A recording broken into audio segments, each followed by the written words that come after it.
दिल्ली की रानी। एक थी रानी। क्योंकि राजा की मौत एक हादसे में हो गई थी, रानी को ही राज्य संभालना पड़ रहा था। रानी का नाम था रानी रश्मिवती। रानी ईमानदार थी और प्रजा की सेवा में लगी रहती थी। एक दिन उसके दरबार में 3 नौजवान आए, रमेश, सुरेश और दिनेश। कहो, क्या सहायता कर सकती हूँ मैं तुम्हारी? हम आपके दरबार में काम करना चाहते हैं ताकि जनता की सेवा कर सके। लेकिन अभी तो तुम्हारी उम्र बहुत छोटी है। तुम लोगों को तो अभी अपनी पढ़ाई पर ध्यान देना चाहिए। हमारा मन पढ़ाई में नहीं लगता। माता पिता को लगता है कि हम किसी के लायक नहीं हैं और हम साबित करना चाहते हैं कि हम लायक हैं। उत्साह बहुत अच्छा है, मगर अभी उम्र कच्ची है तुम लोगों की। अरे उम्र से क्या होता है रानी जी? शास्त्रों में लिखा है कभी किसी के ज्ञान को उसकी उम्र के आधार पर नहीं देखना चाहिए। बात तो सही है तुम्हारी। और अगर सच में तुम अगर ये संकल्प करके आए हो कि तुमको यहाँ काम करना है, तो पहले परीक्षा देनी पड़ेगी। 3 परीक्षा, एक शारीरिक परीक्षा, एक बुद्धि की परीक्षा और एक देशभक्ति की परीक्षा। और ये क्या है? वो मंत्री महोदय तुम्हें समझा देंगे। हमारे पास समय नहीं है। अगर तुम लोग तैयार हो तो बताओ। हाँ हाँ, हम तैयार है किसी भी परीक्षा के लिए। मैं भी तैयार हूँ कुछ भी कर गुजरने के लिए।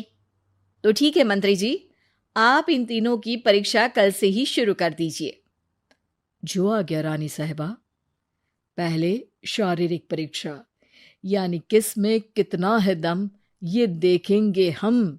क्योंकि शरीर में दम होगा तभी तो प्रजा की सेवा में दम लगा पाओगे। हमें क्या करना होगा?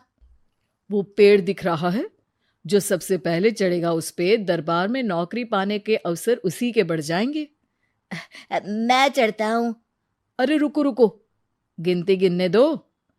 1, 2, 3। 3 की गिनती के बाद रमेश और सुरेश भागकर पेड़ के पास गए, मगर दिनेश आराम से पेड़ के पास गया। जैसे ही रमेश और सुरेश आधे पेड़ तक चढ़ गए, दिनेश ने उन दोनों की टांग पकड़ के उन्हें नीचे गिरा दिया और खुद पेड़ पर चढ़ गया।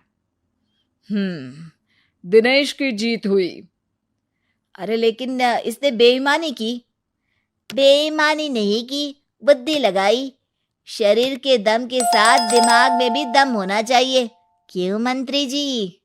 हाँ हाँ, बात तो तुम्हारी सही है। लेकिन बात अगर बुद्धि की है तो बुद्धि की असली परीक्षा हम कल लेंगे। शाम को जाकर मंत्री रानी को सब बता देते हैं। यानी दिनेश उन सब में ज्यादा होशियार है। जी रानी साहिबा। अगले दिन तीनों की बौद्धिक परीक्षा का समय होता है।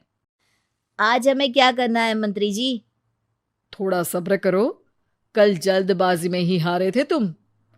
सही कह रहे हैं मंत्री जी। अरे तू क्यों ज्यादा बोल रहा है? तू भी तो हारा था ना कल। ए दिनेश, ज्यादा होशियार मत बन। अरे अरे अरे, लड़ो मत। आज की परीक्षा पर ध्यान दो। आज की बौद्धिक परीक्षा में ये कुछ बोरे हैं, कुछ में नमक है और कुछ में रुई। जिसको जो ले जाना है उठा लो। देखते हैं कि कौन जल्दी से कोई भी एक बोरा नदी के उस पार लेकर जाता है। समय शुरू होता है अब। तीनों बोरों की तरफ बढ़ते हैं। सुरेश, नमक की बोरी भारी है, ले जाने में मुश्किल होगी। हाँ हाँ, सही कह रहा है, रुई हल्की है, हम दोनों रुई लेकर चलते हैं। अरे भाई, मैं तो नमक लेकर जाऊंगा। रमेश और सुरेश ये सोचकर हंसते हैं कि आज तो दिनेश हार ही जाएगा। दौड़ शुरू होती है। 1, 2, 3। तीनों नदी की तरफ भागते हैं। रुई में वजन कम होने के कारण रमेश और सुरेश आगे निकल जाते हैं और दिनेश थोड़ा पीछे। पर जैसे ही वो सब नदी में जाते हैं, दिनेश की बोरी का नमक गलने लगता है और वजन कम हो जाता है, जबकि रमेश और सुरेश की रुई में पानी भर जाता है और बोरी का वजन बढ़ जाता है। अरे ये इतनी भारी क्यों हो गई रमेश? और अब मुझे क्या पता, शायद जादुई बोरी है। अरे लगता है कि हम बेवकूफ बन गए। बने नहीं हो, तुम हो ही बेवकूफ। इतना तो पता होना चाहिए कि पानी में नमक गल जाएगा। दिनेश का पूरा नमक गल जाता है और बोरी खाली हो जाती है। वो जल्दी से रेस पूरी कर लेता है। इस परीक्षा के विजेता भी दिनेश ही हैं।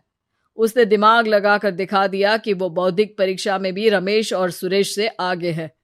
अब कल तुम्हारी देशभक्ति की परीक्षा होगी, जो स्वयं रानी माँ लेंगी। रात को फिर मंत्री रानी के पास जाकर बता देते हैं कि आज की परीक्षा में कैसे दिनेश ने अक्लमंदी दिखाई और बौद्धिक परीक्षा में भी उसी की जीत हुई। अरे वाह, दिनेश तो हमारे बहुत काम आ सकता है। हम उत्साहित हैं कल की परीक्षा के लिए। वो तो ठीक है रानी साहिबा, लेकिन हमने सुना है कि पड़ोसी राज्य का राजा आकाशदीप हमारे राज्य की सीमा में घुसपैठ कर रहा है। ये तो चिंता की बात है। हमें जल्द ही कुछ करना चाहिए। अगले दिन रमेश, सुरेश और दिनेश अपनी आखिरी देशभक्ति की परीक्षा के लिए दरबार में आते हैं। प्रणाम रानी साहिबा। नमस्कार रानी जी। प्रणाम रानी माँ। हमने तुम्हारी परीक्षा पर गौर किया। दिनेश आगे हैं। हम तुम तीनों में से किसी दो को ही दरबार में काम दे सकते हैं। किसी एक को आज जाना होगा। तो देशभक्ति की परीक्षा के लिए तैयार हो? पूरी तरह से। मैं तीनों से एक ही सवाल करूंगी। जिसका जवाब सबसे सही लगेगा उसे तो नौकरी मिल ही जाएगी। फिर दूसरे सबसे सही जवाब देने वाले को भी काम मिलेगा। आप लोगों का समय शुरू होता है अब। ज्यादा सोचने का समय नहीं होगा। जो मन में पहली बात आए उसका जवाब दे। तो सवाल यह है कि तुम इस मिट्टी के लिए क्या कर सकते हो? मैं इस मिट्टी को साफ रखूंगा। यहाँ के लोगों के भोजन की कमी को मैं पूरी करूंगा। मैं यहाँ के लोगों को गले लगा लगा के उनको खुशी दूंगा रानी माँ, और गरीबों के लिए घर बनवाऊंगा। मैं इस मिट्टी के लिए किसी की जान भी ले सकता हूँ रानी माँ। मंत्री, दिनेश को एक तलवार दो। जी रानी जी। पड़ोसी राज आकाशदीप की जान तुम्हारे हाथ में है। जाओ, अपना काम पूरा करो। आज रात को तुम उस पर हमला करोगे जब वो सो रहा होगा। दिनेश वहां से चला जाता है। रानी माँ, ये आपने क्या किया? अभी किया नहीं है मंत्री जी। आप आकाशदीप को संदेशा भिजवाओ कि पड़ोसी देश का एक कातिल रात को उन पे हमला करेगा और दिनेश को पकड़वा दो। अरे, ये आप क्या कह रही हैं? और क्यों कर रही हैं आप ऐसा? राजा को लगेगा कि हमने उसकी मदद की, उसकी जान बचाकर। वो हमारे राज्य का पीछा छोड़ देगा और हमारा एहसानमंद हो जाएगा। और दिनेश का क्या होगा? इस राज्य को दिनेश जैसे शातिर और लड़ाकू लोगों से ज्यादा जरूरत है, ऐसे लोगों की जो लोगों को खाना खिलाने की और खुश करने की बात करे। और ये गुण सुरेश और रमेश में है। इन्हें नौकरी दे दो। दिनेश बहुत चतुराई से नौकरी हड़पना चाहता था, जिसके लिए उसने रमेश और सुरेश जैसे दोस्तों का भी नुकसान किया। पर रानी ज्यादा चतुर निकली। उसने एक तीर से दो निशाने लगाए। दिनेश जैसे खूंखार युवक को राज्य से बाहर करवा दिया और पड़ोसी राजा आकाशदीप को अपना एहसानमंद कर लिया। पूरा दरबार रानी की जय जयकार कर रहा था।